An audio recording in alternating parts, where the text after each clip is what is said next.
계절과 상관없이 많은 사람들이 즐겨 찾는 관광 휴양지 온천.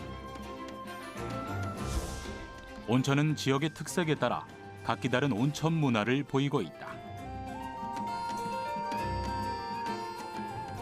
이러한 온천 문화는 시간을 거슬러 올라 약 1500년 전부터 그 시작을 찾을 수 있다.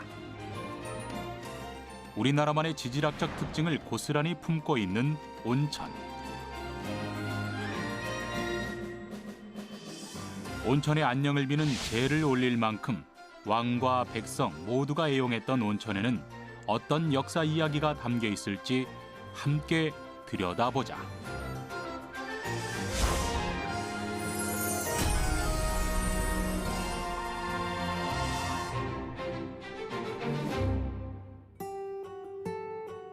충남 아산에 위치한 온양온천. 이곳은 가장 유명한 온천이기에 앞서 기록상 국내에서 가장 오래된 온천이기도 하다. 우리나라 대표 온천지인 온양의 기원은 백제 온주왕으로 거슬러 올라갑니다. 삼국시대를 지나 조선시대, 특히 세종대왕 때부터는요, 거리상의 이유로 바로 이곳 온양의 온천을 선호했다고 하는데요. 과거부터 현재까지 왜 사람들은 온천을 즐겨 찾는 것일까요? 왕들의 건강나들이 온양의 흔적을 따라가면서 그 속에 숨겨진 많은 이야기들을 듣다 보면 그 이유를 알 수 있을지도 모릅니다.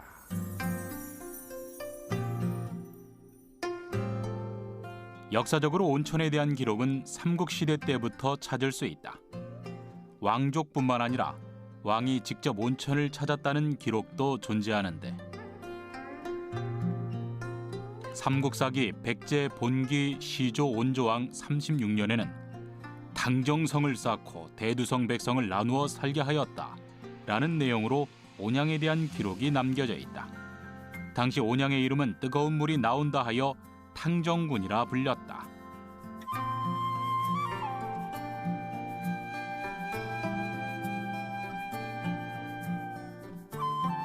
백제 시대에는 탕정군, 고려 시대에는 온수군으로 불렸던 이곳이 지금의 온양으로 불리기 시작한 것은 1442년 세종대왕이 온양 행차를 하며 이곳을 온양군으로 개칭한 이후부터이다. 온양온천의 역사에 큰 변화를 가져온 세종대왕의 온양행.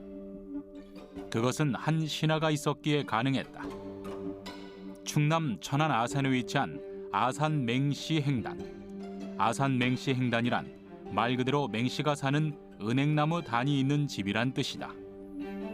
지난 1963년 국가지정문화재 사적 제109호로 지정된 이곳은 고려 말기에 무신 최영이 지은 집으로 그의 손주 사위인 맹사성에 붙인 맹이도가 물려받은 후 수백 년간 대를 이어 살아오며 보존되고 있다.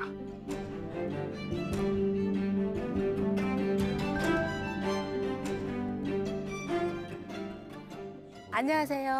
안녕하세요. 네, 반갑습니다. 네. 선생님, 여기는 맹시고택으로 되어 있는데 이곳이 어떤 곳인가요? 이곳은요, 맹사 선생님이 사셨던 집이에요. 그리고 이 집은요, 고려시대에 고려 말에 지은 우리나라 민가 중에서 제일 오래된 고택이에요. 아, 그럼 역사적으로 의미가 있네요. 네, 의미가 많이 있죠. 근데 오늘 저희 주제가 온천인데 온천과 또 맹사성과 또 세종대왕이 무슨 연관이 있습니까? 네, 연관이 있죠. 어떤 연관이 있느냐면요.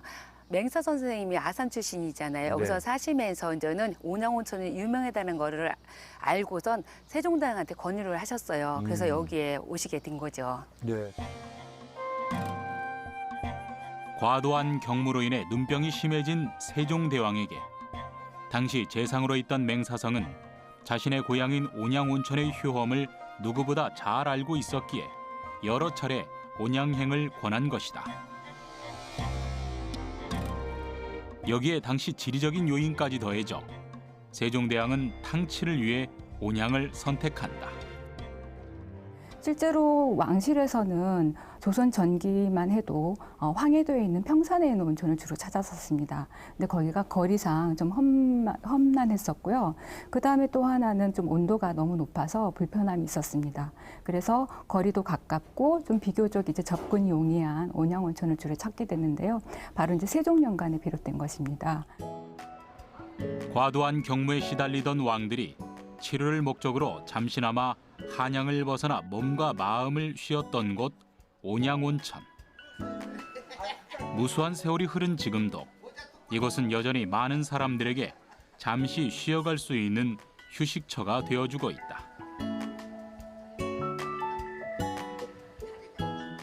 근데 제가 이렇게 보니까 왜 수많은 왕들이 이 온양행궁, 이 온양을 찾는지 알겠고, 여기 또 다 어르신들이 또 왕이 된 느낌으로 어이고 정세가 어떻게 되려나 그런 느낌으로 탁. 근데 여기 있으니까 그냥 시간이 과거로 흘러가는 것 같아요. 와.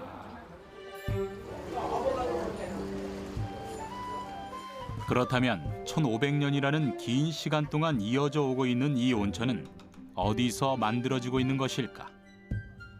그 비밀을 풀기 위해서는 지질학적인 접근이 필요하다.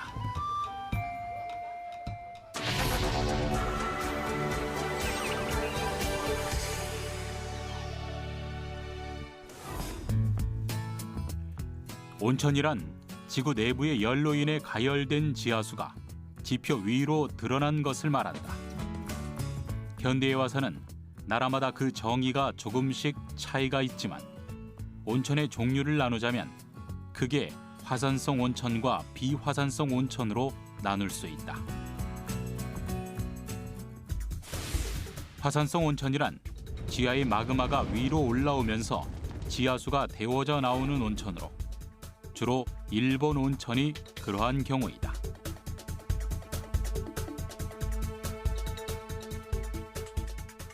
판구조 운동에서 지구의 해양판과 대륙판이 충돌할 경우 밀도가 더 큰 해양판이 대륙판 밑으로 들어가게 되고 두 판의 마찰로 인한 열 때문에 암석들이 마그마로 변형된다. 이때 경계에서 생긴 해구를 중심으로 화산 활동이 일어나게 되는데 화산 활동에 의해 지표 부근 지하에 존재하던 물이 따뜻해지면서 온천이 만들어지게 되는 것이다.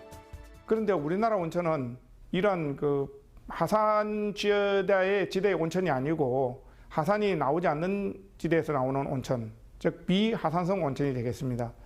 이런 비하산성 온천 중에서는 두 가지 종류가 있는데 하나는 잔류 마그마형 온천이고 다른 하나는 신부 지하수형 온천이라고 제가 명명하고 있습니다.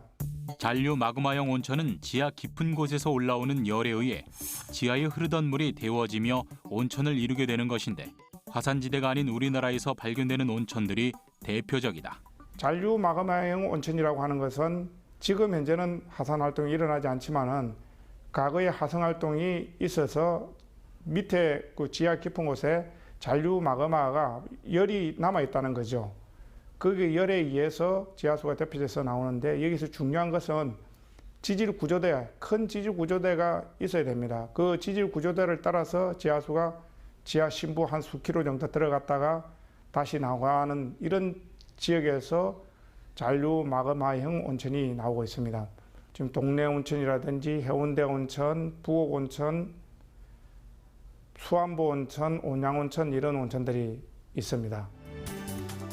또 하나 신부 지하수형 온천은 대부분 온천법이 만들어지고 난 후 개발된 온천으로 지하 증온율이라고 하는 이른바 지하로 들어가면서 구조적으로 발생하는 열에 의해 지하수가 따뜻하게 데워진 온천을 말한다.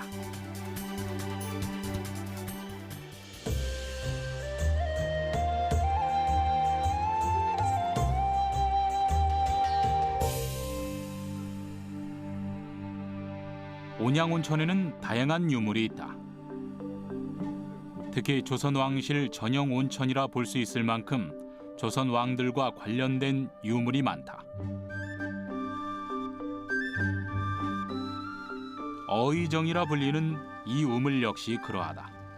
우물의 기본적인 시설은 모습이 바뀌었지만 본래 우물의 윗부분에 흩어져 있던 화강석을 모아 복원하였다.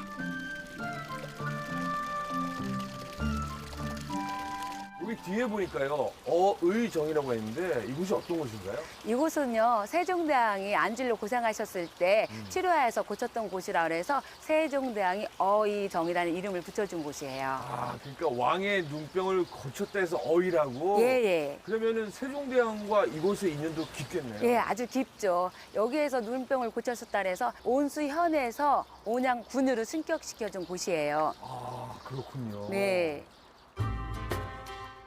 온천의 효과를 본 세종대왕은 이곳에서 장기간 목욕을 하며 지낼 동안 왕과 수행관리들이 머물 공간이 필요하다는 것을 깨닫는다. 이에 온궁 건립을 추진한다. 세종대왕은 본인의 그 질병을 치유하기 위해서 온양 온천 행을 갖다가 결정을 하고 나서는 온궁 건립에 착수를 합니다. 하지만 세종이 가장 걱정했던 것은 민폐에 대한 두려움, 걱정이 크기 때문에 규모를 갖다가 크게 짓지 말라 하는 것이 그 원칙이었고 자신이 직접 그 온궁 설계도를 보면서 규모를 소박하게 짓도록 요청을 했습니다. 그 결과로 지어진 온궁의 크기가 25칸 정도의 아주 작은 온궁인데요. 세종대왕이 건립한 온궁은 온천물이 용솟음치는 온정을 중심으로 욕실이 갖추어진 탕실과 정사를 볼 수 있는 정무 공간, 잠을 자는 침전 등 반드시 필요한 시설만 조성되어 있다. 근데 특이한 것은 세종은 거기에다가 그 온궁을 지으면서 지역민들이 굉장히 큰 노고가 있었지 않습니까? 그래서 그것을 이제 위로하기 위해서 지역민들이 활용할 수 있는 탕실을 따로 마련해 줍니다. 그러면서 왕실과 그다음 백성이 함께 그 공간을 이제 온천으로 활용할 수 있는 여민동락의 상징 공간으로 이제 알려져 있었고요. 하지만 온궁의 역사는 길지 못했다. 정유재란 당시 백성들과 함께했던 세종대왕의 온궁이 불에 타버리고 만 것이다. 그 뒤로 폐허가 되어버린 온궁. 조선 후기 문신이었던 약천 남구만은 당시의 온양온천 모습을 이렇게 기록해 두었다. 궁전에 있던 예터를 두루 둘러보니 담장이 무너지고 섬돌이 망가져서 하나도 성한 것이 없었으므로 선왕의 유풍을 생각하고 태평성대가 이미 멀어짐을 개탄하여 하루 종일 머뭇거리며 잠옷 마음을 가누지 못했다. 그 이후에 이제 온궁이 복원되는 것은 현종대왕에 의해서입니다. 현종대왕은 걸어 다니는 병주머니라고 할 정도로 젊은 나이인데도 불구하고 굉장히 많은 질병에 고생을 했던 불행한 임금이었습니다. 이 사람은 그 현종 6년부터 5번에 걸쳐서 온양온천을 찾아오게 되는데 따라서 현종도 민폐에 대한 걱정과 두려움으로 온궁을 처음에는 굉장히 소박한 형태로 한 100칸 정도의 크기로 짓도록 했었습니다. 하지만 이제 2차 온행을 할 때 어머니 진선대비를 모시고 오는 그 이유로 해서 온궁을 확장하는 이런 그 이제 모습을 보여주게 됩니다. 우리가 알고 있는 온양 행궁도의 모습이 현종 때 재건립된 온궁의 모습이다. 온양온천의 대표적인 유물 중 또 하나가 바로 신정비이다. 1984년 충남문화재 자료로 지정된 신정비는 세월이 흐르면서 많이 마모가 되어 1476년 성종 7년에 복각된다. 이문의 상태는 아쉽지만 세종대왕 이후에도 많은 왕들이 온양온천에 머물렀었다는 중요한 역사 자료이다. 여기는 신정비라고 되어 있는데 이게 어떤 비인가요? 이 비는요, 세조가 온궁에 머물고 있는데 갑자기 옆에서 냉천수 찬물이 나와서 기념회에서 세우는 비예요. 아, 이 신정비를 보니까요, 역대 왕들이 온천을 많이 사랑했네요. 관심도 많고요. 네, 그래서 많은 임금들이 왔다 갔는데요. 태조, 세종, 세조, 현종, 숙종, 영조, 사도제까지 여기까지 들렸던 곳이에요. 야, 그러니까 뭐 왕이 되면은 이곳에서 휴양도 하고 예. 또 백성도 생각하고 그런 곳이네요. 예. 네. 조선 후기 온행 중에 우리가 특별히 관심을 가질 수 있는 인물은 사도세자로 알려진 장원세자의 온행이다. 장원세자는 온양온천을 찾은 유일한 왕세자이다.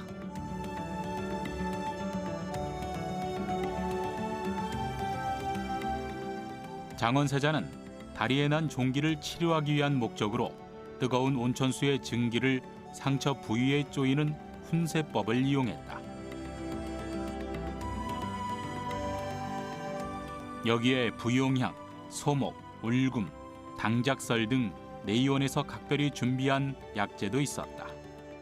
장원세자가 온천을 간 이유는 종기를 치료하기 위해서라고 합니다. 부용향은 왕실에서 여러 약재로 넣어 만든 향의 일종으로 알려져 있습니다. 요즘으로 치면 입욕제 중 아로마 역할을 담당하지 않았나 싶습니다. 소목과 울금은 대표적인 활혈거약, 즉 혈을 뚫어주는 약입니다. 소목은 종기를 치료하고 울금은 기를 원활히 합니다. 당작설은 작설차를 말하는데 동의보감 탕해편에는 고다로 나와 있고 약간 찬 성질로 독을 풀어준다고 나와 있습니다. 다양한 한약재는 입욕제뿐만 아니라 몸의 기운을 돋아주기 위해서 쓰이기도 했는데 온천 후에는 생맥산을 즐겨 마셨다는 기록도 있다. 이는 뜨거운 온열로 인해 체력이 많이 고갈되어 기가 소진되는 것을 보호하기 위한 방법 중 하나이다. 생맥산은 여름철에 이제 땀을 많이 흘렸을 때 먹는 대표적인 처방입니다.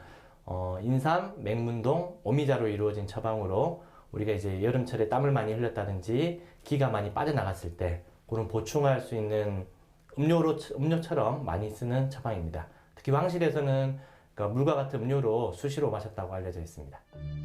장원세자의 온행 흔적 역시 온양온천에서 쉽게 찾아볼 수 있다. 신령스러운 회나무를 보호하는 대라는 뜻을 가진 영괴대가 바로 그것이다. 이 영괴대는 사도세자의 아들인 정조대왕이 직접 친필로 쓴 석을 갖다가 지칭하는데요. 이 영괴대가 세워진 그 이유는 사도세자가 온행을 하던 중에 이분이 여가 시간에 활을 쏘기를 하였고 활 쏘기를 하는 가운데 5발을 쏘아서 5발을 맞추는 오중 오시를 하게 됩니다. 오중오시를 기념하기 위해 자신이 활을 쐈던 그 사대에게다 활 쏘는 사람들을 위해서 회나무 3그루를 심도록 요청한 장원세자. 하지만 회나무는 장원세자의 죽음 이후 오랫동안 방치된다.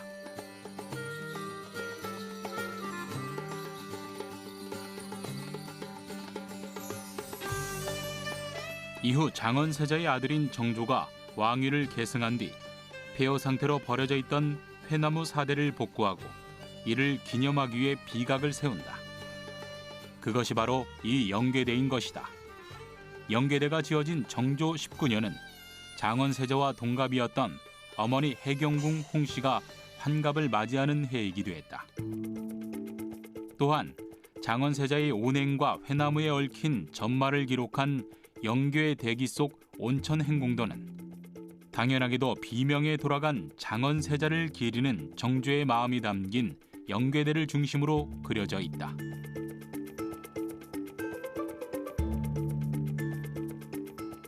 세종대왕을 시작으로 세조, 현종, 숙종, 영조, 사도세자를 포함한 많은 왕족들이 온양온천을 찾은 첫 번째 이유는 치료이다.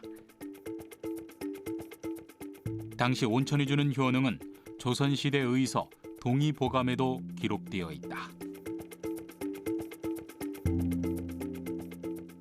여러 가지 풍증으로 힘줄과 뼈마디가 오그라드는 것, 요즘 말로 하면 퇴행성 관절 질환의 효능이 있다고 하였습니다.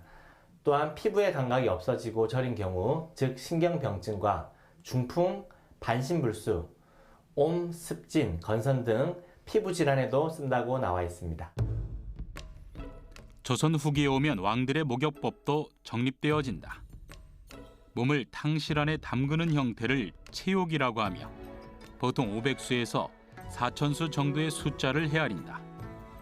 오늘날 우리가 샤워기를 사용하는 모습처럼 천장에 구멍 뚫린 둥근 나무통을 걸어놓고 목욕하는 방법도 있었는데 이는 유두법이라 한다.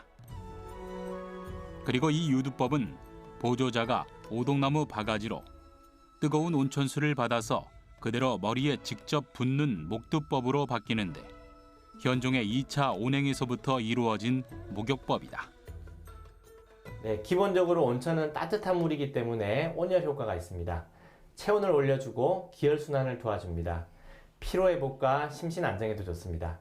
또한 온열 작용으로 진통 효과도 있어 통증 질환이나 재활 치료에도 도움이 됩니다. 온천수가 가지고 있는 화학성분의 특성으로 피부 질환이나 신경계통 등 각종 질환에도 효능이 있습니다.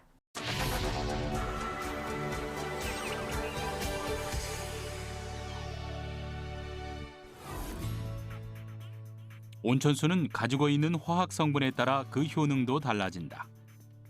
그래서 우리는 온천의 주요 구성 성분 함량 정도를 알아보고자 실험에 들어갔다. 우리나라 대표 온천이라 할 수 있는 온양 온천수, 수안보 온천수, 동래 온천수에 각각 온천수 구성 성분인 염소와 규소, 칼슘, 나트륨, 마그네슘의 함량 정도를 확인해 보기로 한 것이다. 그 결과 같은 잔류 마그마형 온천인 새 온천은 5가지 성분을 모두 가지고 있었지만 그 함량 정도는 큰 차이를 보였다. 지역마다 온천의 성분이 틀린 것은 지질이 틀리기 때문에 그렇습니다. 근데 보통은 온천이 나오는 데는 우리나라에서는 화강암 아니면은 변성암 뭐 편마암, 편암, 변성암에 속하는 게 편마암, 편암이 중요한 종류가 있거든요. 이렇게 다양한 종류의 암석이 있기 때문에 암석에 따라서 화학 성분이 다르고, 화강암은 마그마가 식어서 생긴 암석이고 변성암은 화강암이나 퇴적암 등이 열과 압력을 받아 변형된 암석을 말한다. 광물의 조성과 조직이 변화됨에 따라 물과 접촉했을 때 나타나는 성분도 달라진다. 온천수가 나오는 깊이에 따라서 또 틀릴 수도 있습니다. 왜냐하면 암석이 물하고 반응을 할 때 오랜 시간 동안 반응하면은 암석에 녹아 나오는 화학 성분의 그 농도가 더 높아지거든요. 용해도가. 그렇기 때문에 더 깊은 데서 나오는 온천, 그리고 더 오랜 시간 동안 지하에 머물러 있는 그런 온천이 화학 성분의 농도가 더 높게 나오고요. 또한 해안에 가까이 있는 경우 염수의 영향을 받아 염화 나트륨, 즉 염분의 농도가 높게 나오기도 하는데 이런 온천들을 우리는 식염천이라 부른다. 네, 식염천은 말 그대로 먹을 수 있는 염화나트륨이 포함된 온천을 말합니다.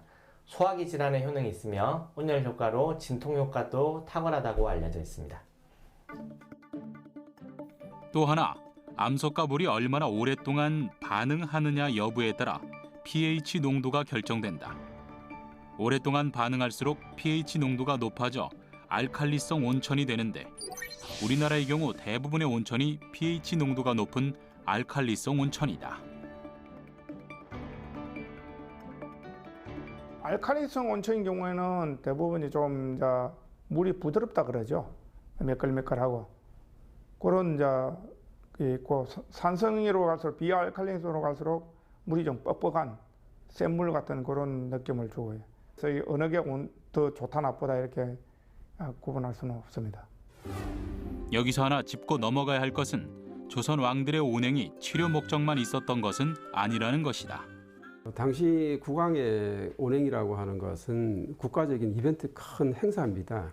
이 지방 인재를 선발하기 위한 문과와 같은 온양별시라고 하는 과거 시험을 치루었고요.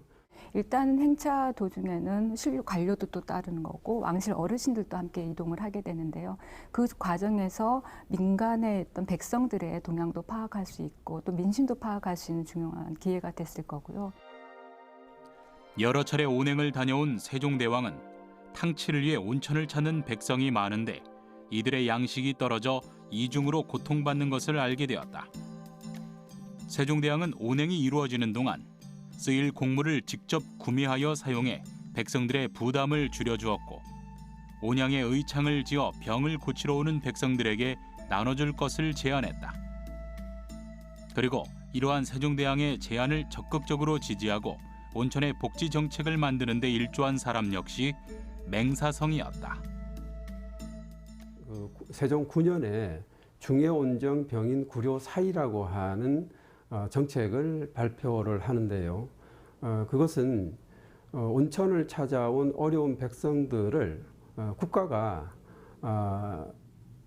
쌀이나 또는 콩을 한 200여석을 내고 이것을 펀드로 만들어 가지고 그 이윤을 가지고 백성들을 갖다 구휼하는 이런 제도입니다.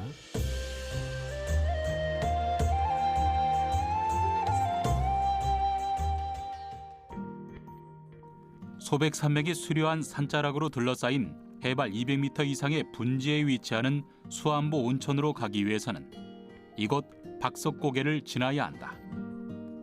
영남대로의 한 지점인 이곳을 조선시대 한양으로 과거를 보러 가던 선비들과 우리나라와 일본을 오갔던 조선통신사는 반드시 지나가야 하는 곳이었다. 지난 2016년 충주시는 이러한 역사적 사실을 바탕으로 수안보 온천을 찾아오는 관광객들에게 새로운 볼거리를 제공하기 위해 박석고개의 옛길 모습을 그대로 재현해 놓았다.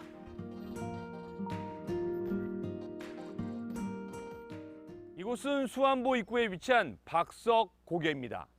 박석고개는 조선시대 한양과 부산에 있는 중요한 도로였는데요. 그러다 보니 조선통신사 역시 이곳을 반드시 거쳐가야만 했다고 합니다. 그래서일까요?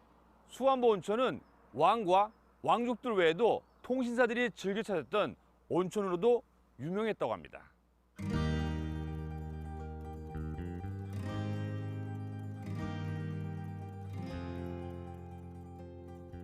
왕의 온천이라고 불리는 수안보 온천은 태조 이성계가 악성 피부염을 치료하기 위해 자주 찾았다는 기록과 함께 사료인 청풍향 교지에는 숙종과 더불어 여러 왕족들과 일반 백성들도 이곳에서 온천욕을 즐겼다는 기록이 남아있다. 물을 만지니까요, 좀 미끈미끈한 그런 또 고유의 또 온천수인 것 같습니다.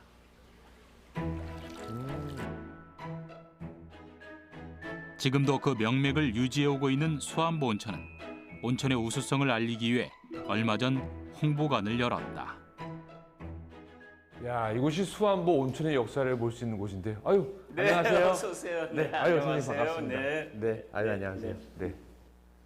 근데 뭐 여러 가지 이름이 있을 텐데 여기는 수안보란 말이에요. 원래 그 이름의 의미가 그 수안보라는 자체가 그 무람비, 순수한 한국말로 네네네. 무람보, 이게 한자로 표기한 게 수안보입니다.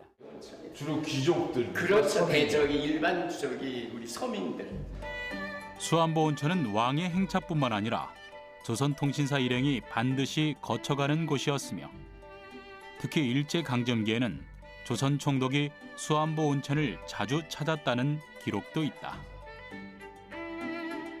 1981년도에 온천법이 제정이 돼서 그 온천법이 옛날 온천법, 옛날에 그런 온천의 개념보다 많이 완화가 됩니다. 쉽게 얘기해서 지하를 파서 섭씨 25도만 되면 온천이다. 또는 인체에 해롭지만 않으면 온천이다.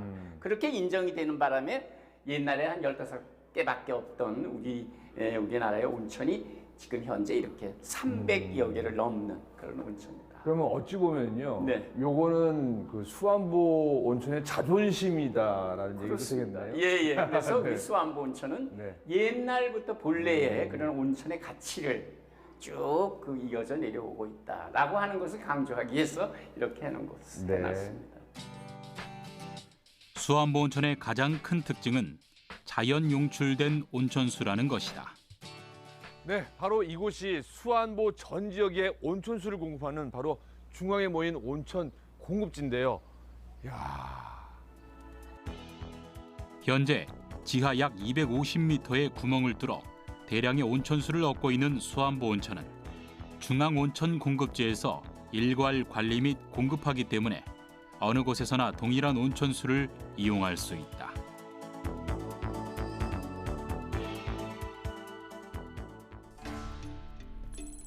가장 오래되고 많은 이들이 찾았던 역사 속 온천들. 부산의 동네 온천 역시 천년의 역사를 자랑한다.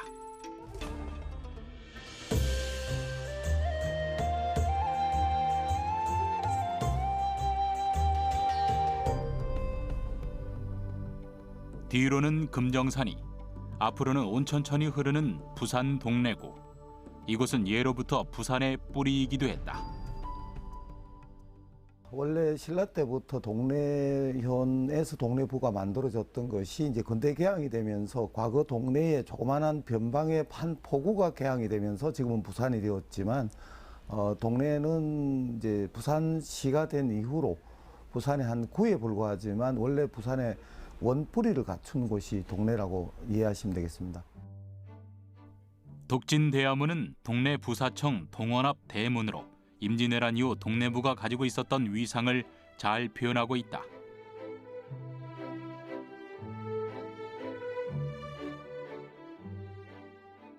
조선시대 전형적인 관아 대문의 양식이 잘 남아있는 건축물로 정면과 양쪽 기둥에 걸려있는 현판의 내용은 조선시대 국방과 외교의 중심지였던 동래의 지역 특성을 잘 대변하고 있어 중요한 건축물로 평가된다.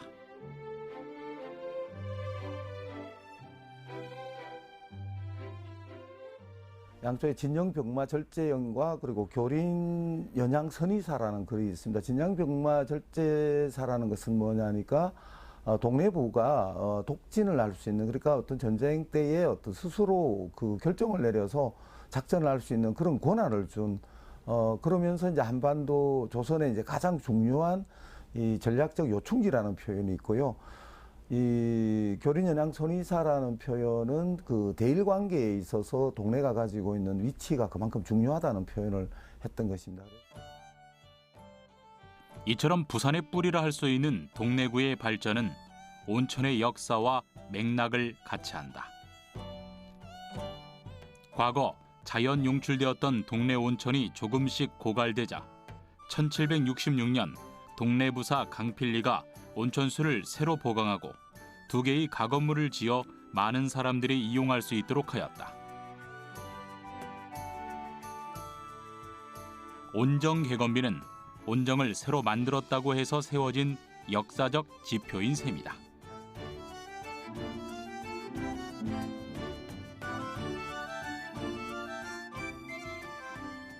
온정개건비 주위로 세워진 용각은 용왕신을 모시는 사당으로 당시 동네 사람들이 온천을 얼마나 중시했는지 보여주는 증거이기도 하다. 용왕신은 이 제일 첫째 목적은 온천수가 영구 분출하기를 기원하고, 그다음에 이 주민들이 그 안전하고 편안하게, 그리고 또 질병 치유를 할 수 있는 그런 뜻으로 용왕께 이제 제사를 올리고 비는 그런 뜻에서 용왕신을 모셨습니다. 매년 음력 9월 9일 열리는 동래 온천 용왕대제.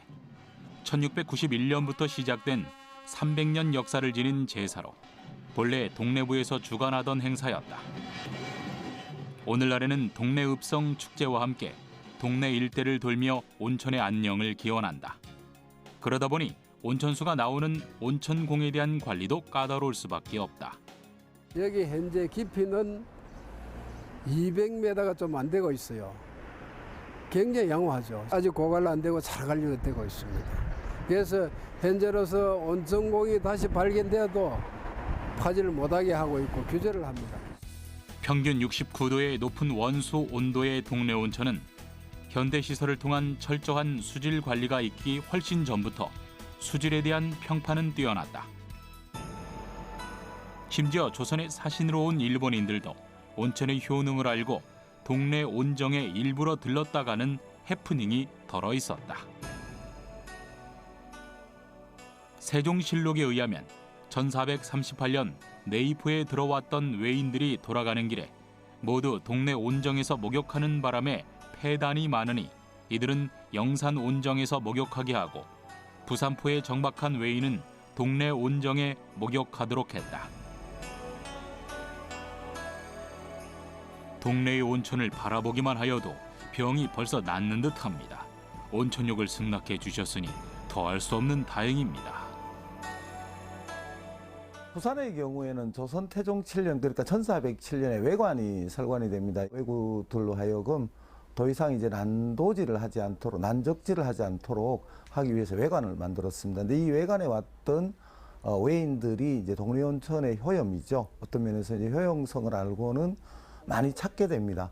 그러다 보니까 이것이 이제 그 동네 지역 주민들에게 폐해를 가져오니까 나중에는 그 부산 지역으로 오는 그 외인들에 한해서만 이제 동래온천을 이용하게 하는 이런 기록도 나타나고요.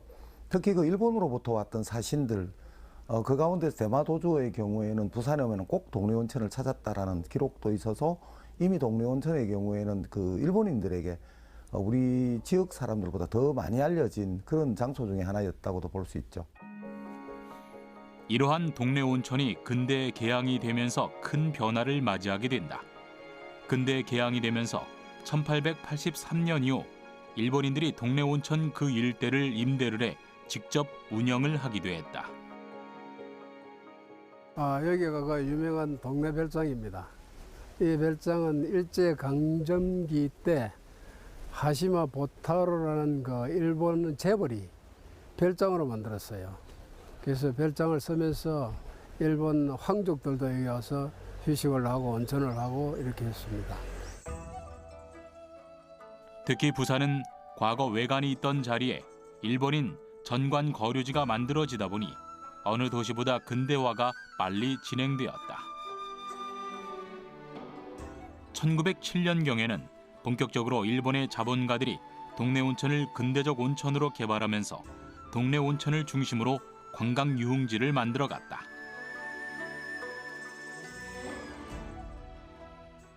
일제강점기에는 동네 온천 하나에만 주목을 한 것이 아니라 일본인들은 이제 금정산이 가지고 있는 수려한 산세까지도 눈여겨보게 됩니다. 그러다 보니까 동네 온천과 금정산 산자락에다가 이제 금강공원이라는 것을 이제 만들게 되고 온천욕을 겸한 휴양지로서 이제 개발을 하게 되는 거죠. 여기에 1910년 당시 부산진에서 동네 온천까지 경편철도가 놓이게 되면서 또 한 번 큰 변화를 맞이한다. 본격적인 전차가 생기기 전 소형 열차가 동네 온천을 다니게 되면서 교통편이 훨씬 쉬워져 온천 이용객이 급속도로 늘어난 것이다. 전차가 여기까지 들어와서 그 전자 종점에 뒤에 보이는 할아버지 상이 그 당시에 있던 거 그대로 보존이 되어 있습니다. 그 서양 모자를 쓰고 한복을 입고 지팡이를 짚고 서양의 문물과 우리 조선의 문물을 같이 이제 화합을 하는 그런 뜻에서 만들어 놓은 그런 이제 상징물이 아닌가 그렇게 생각하고 있습니다. 지금은 사라진 복례관 역시 전차가 다니기 시작하면서 만들어진 종합 레저타운이었다. 교통의 발달은 놀이문화와 음식문화 그리고 유흥문화의 발달로 이어진 것이다. 초기에 그 불과 10여 채의 일본 가옥들이 1910년대에 들면은 거의 한 5, 60호, 1920년대에 가면은 100호 이상의 가옥으로 늘어나는 것이 이러한 당시 교통 상황이 생기고요. 이렇게 동네 온천이 발전해가는 과정에서 1930년대에는 온천천 물길조차 돌려서 그 과거의 한 줄기를 메꾸어서 동네 온천을 휴양지로 만드는 이런 역사도 생기게 됩니다. 온천천에서 물줄기를 끌어와 만든 호수에서 낚시를 즐기고 온천도 즐길 수 있는 관광 휴양지로 변화된 동래구. 동네 온천의 전성기는 지역의 부로 연결이 된다. 1930년 한 해 동네 온천의 연간 수입은 약 100만 원. 당시 금 한 돈이 약 9원이었던 것을 감안하면 동네 온천의 연간 수입은 약 200억 원으로 추정할 수 있다. 만약에 여관이 약 한 50개 정도가 있다고 봤을 때에 그렇게 따지면 애관이라든지 어떤 휴양시설들이 한 시설당 연간 수익이 약 4억 정도 된다. 이렇게 보시면은 상당한 어떤 부를 이루었던 그런 것으로 보는 거죠. 동네 온천의 전성기와 함께 급부상한 부산의 또 다른 온천이 있다. 바로 해운대 온천이 그 주인공이다. 당시 해운대는 접근성의 어려움으로 그저 부산의 외곽 유원지에 지나지 않았다. 하지만 일본인들이 필요에 의해 만든 동해 남부선이라는 철도 교통으로 인해 해운대는 더 이상 외곽 유원지가 아닌 부산의 생활권에 들게 된다. 1914년 해운대와 동네를 잇는 도로가 개통되면서 드문드문 사람들이 찾기는 했습니다만 1934년부터 철도가 부분적으로 개통이 되면서 훨씬 더 많은 사람들이 이용하게 되었습니다. 1934년에 해운대와 좌천간을 잇는 동해 남부선의 일부가 개통이 되고 이듬해에 해운대와 울산, 그리고 1937년에 해운대에서 울산, 경주에 이르는 조선철도국의 동해 남부선이 개통이 되면서 많은 사람들이 왕래하게 되었습니다. 현재 해운대구청 앞에는 일제강점기 때 한 온천여관이 만들었던 야외 온천 풀장이 다른 방식으로 변형되어 부산 시민들이 이용할 수 있는 열린 정원으로 재탄생되었다.